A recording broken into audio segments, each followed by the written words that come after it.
Mega 9 TV ప్రేక్షకులకు నమస్కారం. భారతంలో నీతి కథలు కార్యక్రమానికి స్వాగతం. గతంలో కొన్ని కథల గురించి చెప్పుకున్నాం.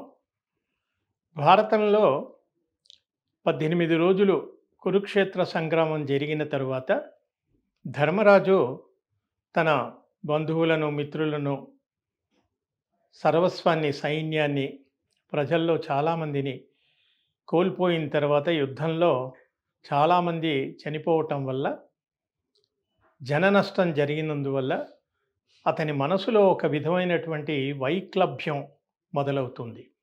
ఒక విధమైన వైరాగ్యం వస్తుంది. ఇంతమందిని చంపుకుని ఈ రాజ్యం సంపాదించి నేనేం చేసుకోవాలి అనేటువంటి ఒక వైరాగ్య భావంతో ఉన్న సమయంలో రాజ్యం వీరభోజ్యం, క్షత్రియుడు ధర్మాలు ఏమిటి, ఒక రాజు యొక్క ధర్మాలు ఏమిటి, కాబట్టి రాజు ఎప్పుడు కూడా ఇలాంటి విషయాల్లో వైరాగ్యం చెందకూడదు, అతను ముందుకు వెళుతూనే ఉండాలి. ఒక రాజధర్మాలు ఏమిటి, ఒక క్షత్రియుడి యొక్క, ఒక రాజు యొక్క ధర్మం ఏమిటి అని చెబుతున్న క్రమంలో ఈ కథలన్నీ కూడా మనకు శాంతి పర్వంలో కనిపిస్తాయి. అంటే ఈ కథలు నారద మహర్షి, భీష్ముడు, మరి ఋషులు, పరశురాముడు, ఇలా రకరకాలుగా అందరూ కూడా ఒకళ్ళనొకళ్ళు కథలుగా చెప్పుతూ ఆ కథల్లో ఒక నీతి, ఆ కథల్లో ధర్మరాజుకు ఒక నీతిని బోధించేటువంటి క్రమంలో ఈ కథలన్నీ కూడా నడుస్తూ ఉంటాయి. అందులో భాగంగా ఇవాళ కొన్ని కథలు చెప్పుకుందాం.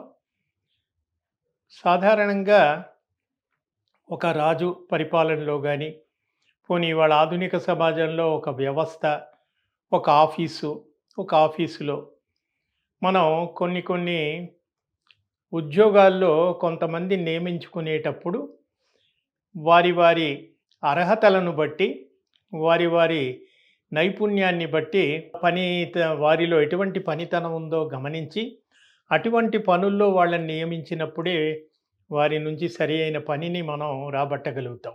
ఇక పూర్వం రాజోద్యోగులు, రాజు ఆస్థానంలో పనిచేసే రకరకాల ఉద్యోగులు, వాళ్ళని ఎలా మనం నియమించుకోవాలి అన్నప్పుడు సాధారణంగా మనుషుల్లో ఉత్తములు, మధ్యములు, అధములు అని 3 రకాలుగా ఉంటారు. వాళ్ళ స్వభావాలను బట్టి, ప్రవర్తన తీరుని బట్టి, ఆలోచన విధానాన్ని బట్టి. అలా మనం రాజోద్యోగులను నియమించుకునేటప్పుడు వాళ్ళ అర్హతలను బట్టి, వాళ్ళ స్వభావాలను బట్టి మనం వాళ్ళను ఆయా పదవుల్లో నియమించాలి అనే క్రమంలో ఒక కథ చెప్పబడుతుంది. ఈ కథ ధర్మరాజుకు చెబుతున్నట్టుగా మనకు తెలుస్తుంది. ఈ కథ ఏమిటంటే, పూర్వం ఒక అడవి ఉండేది. ఆ అడవి అన్న తర్వాత ఋషివాటికలు, ముని ఆశ్రమాలు, అడవుల్లో అక్కడక్కడ ఋషులు వాటికలు, ఆశ్రమాలు నిర్మించుకొని ప్రశాంతంగా ఉంటుంది కాబట్టి తపస్సు చేసుకుని ఆ విధంగా ఆధ్యాత్మిక జీవితాన్ని గడిపేవారు. ఆ క్రమంలోనే పూర్వం ఒక అడవిలో ఒక ఋషి ఉండేవాడు. అతను పరమ సాత్వికుడు, చాలా మంచివాడు. సాధారణంగా ఋషులందరూ సాత్వికులు, మంచివాళ్లే ఉంటారు. కొందరు కోపగ్రస్తులు ఉంటారు. కానీ ఈ ఋషి చాలా సాత్వికుడు. అతను ఆ అడవిలో ఉన్నటువంటి, అడవి అన్న తర్వాత క్రూర జంతువులకు నిలయం కదా, క్రూర మృగాలు, జంతువులు, పశువులు, పక్షులు, రకరకాల క్రిమికీటకాదులు, పశుపక్షాదులు, జంతువులు, మృగాలతో నిండి ఉంటుంది. ఈ అడవిలో ఉన్న ఈ ముని వీటన్నింటితో చాలా సఖ్యంగా ఉంటాడు. ప్రతి జీవిని, అంటే ప్రతి ప్రాణిని, ప్రతి జంతువును, మృగాన్ని, ప్రతి పక్షిని, ప్రతి వాటిని ఎంతో అనునయంగా, ప్రేమగా పలకరిస్తూ వాటిని చేరదీస్తూ ఉంటాడు.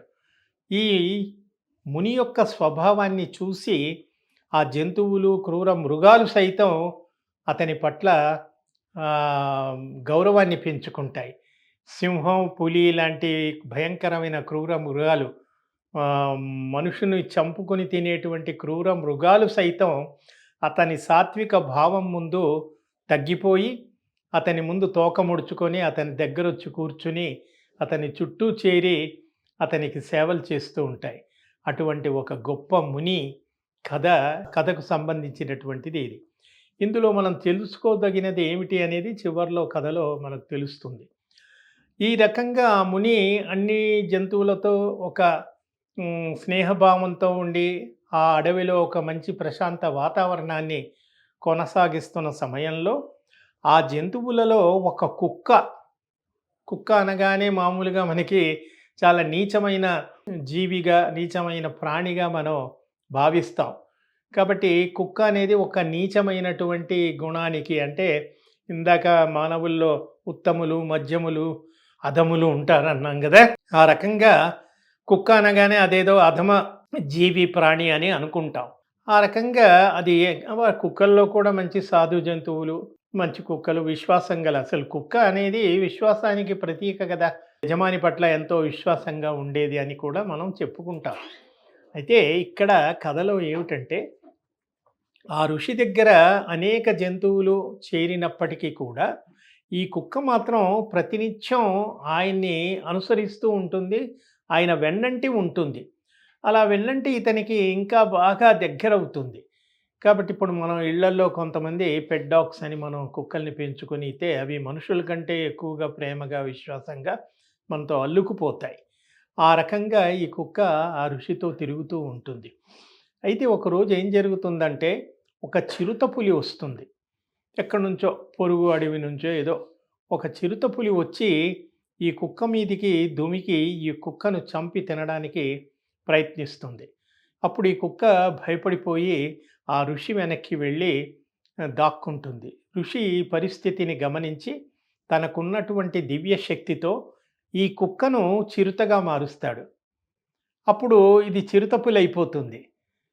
అప్పుడు ఈ చిరుతపులిని చూసి దీనిపైన దాడి చేయడానికి వచ్చినటువంటి చిరుతపులి వెంటనే అబ్బో! నాకు సరిసమానమైనటువంటి జోడీ వచ్చింది అని మెల్లిగా తోక ముడుచుకొని వెనక్కి వెళ్ళిపోతుంది.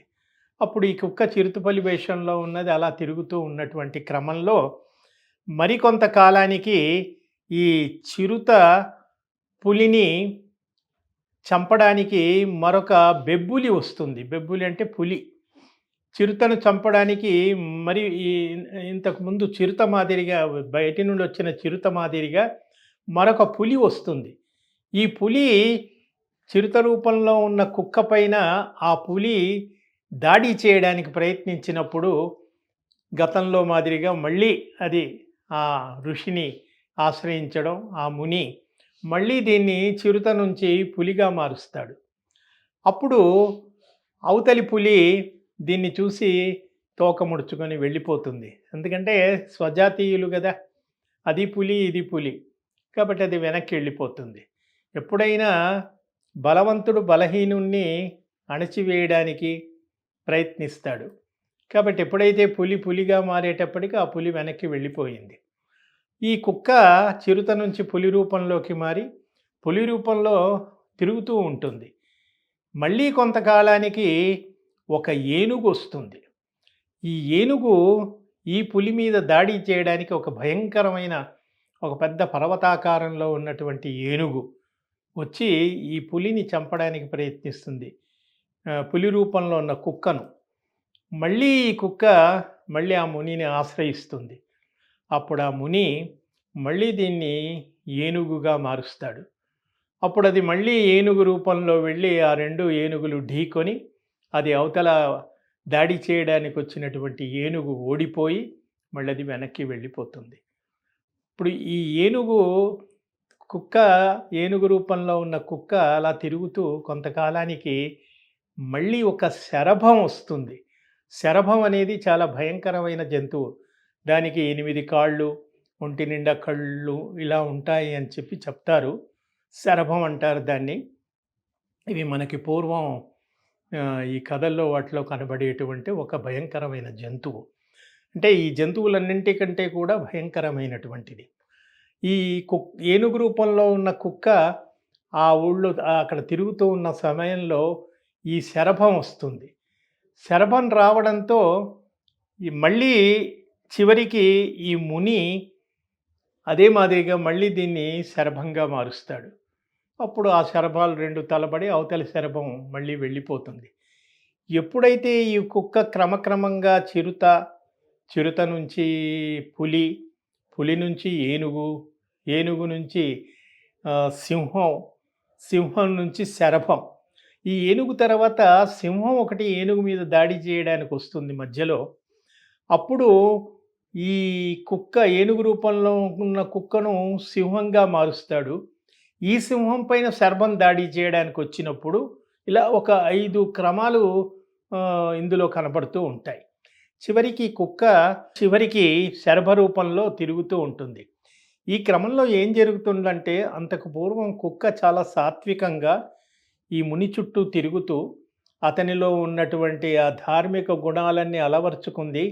ఎప్పుడైతే అది చిరుతగా మారి, పులిగా మారి, ఏనుగుగా మారి, సింహంగా మారి, చివరికి శరభంగా మారేటప్పటికీ దానిలో ఆ క్రౌర్య ప్రవృత్తులు మొదలవుతూ ఉంటాయి. ప్రవృత్తులతో ఏం చేస్తుంది ఆ శరభం? కుక్క శరభ రూపంలో ఉన్న ఈ కుక్క ఆ అడవి అంతా తిరుగుతూ అన్ని జంతువుల మీద అధికారం చెలాయిస్తుంది. తనకంటే అల్ప జంతువులను చంపి తింటూ ఉంటుంది. ఇది ఒక పెద్ద హింసకు పాల్పడుతూ అరాచకాన్ని సృష్టిస్తుంది. అంతకుముందు సాత్వికంగా ఉన్నటువంటి కుక్క శరభ రూపాన్ని దాల్చేటప్పటికి దానిలో తామస వృత్తి, రాక్షస ప్రవృత్తి ప్రవేశించి ఆ అడవినంతా కూడా అల్లకల్లోలం చేస్తూ చివరికి ఏ ఋషి అయితే తనకు ఈ విధమైనటువంటి ప్రాణరక్షణ కల్పించి తన జీవితంలో ఇన్ని రకాలుగా మార్పు తీసుకొచ్చాడో చివరికి ఆ ఋషినే చంపాలి అనేటువంటి ప్రయత్నంలో అది ఒకరోజు శరభ రూపంలో ఉన్నటువంటి కుక్క మునిని చంపడానికి ప్రయత్నిస్తుంది.